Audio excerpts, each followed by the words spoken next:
Hey everybody, Lou Justlou here. Today we're going to play with my Vortex Cannon, or smoke ring generator.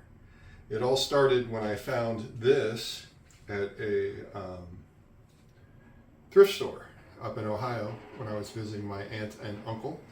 And it was on sale for about $5. It's a smoke generator. And I remembered the last time I had seen a smoke generator was with my a YouTube video with Steve Spangler shooting his big giant Vortex Cannon, and also at the Museum of Science here in Jacksonville. So I thought, wow, what a great opportunity to build my own.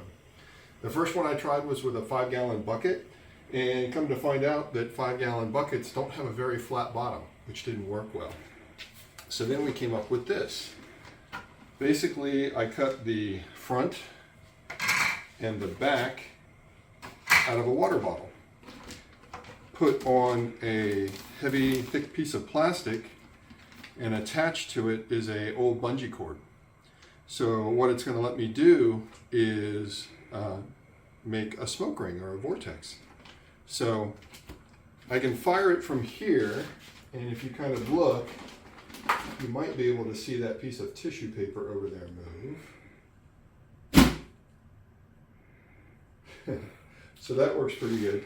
But it works really a lot better when you can actually see the smoke ring.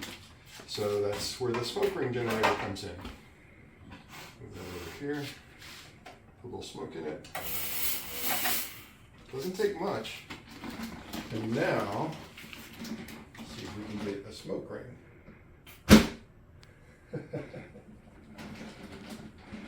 Goes way farther than you'd think it would.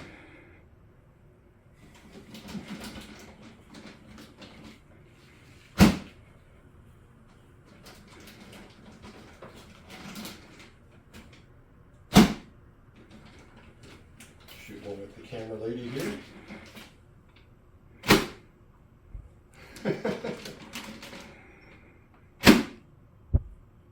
So a great way to learn about the Bernoulli Effect and vortexes.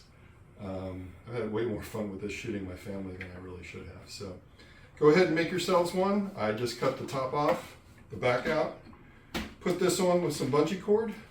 I think it was all told, maybe $3 or $4 worth of expense.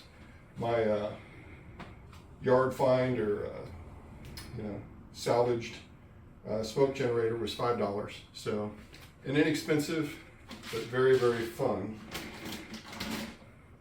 smoke ring cannon. Thanks everybody. See you next time.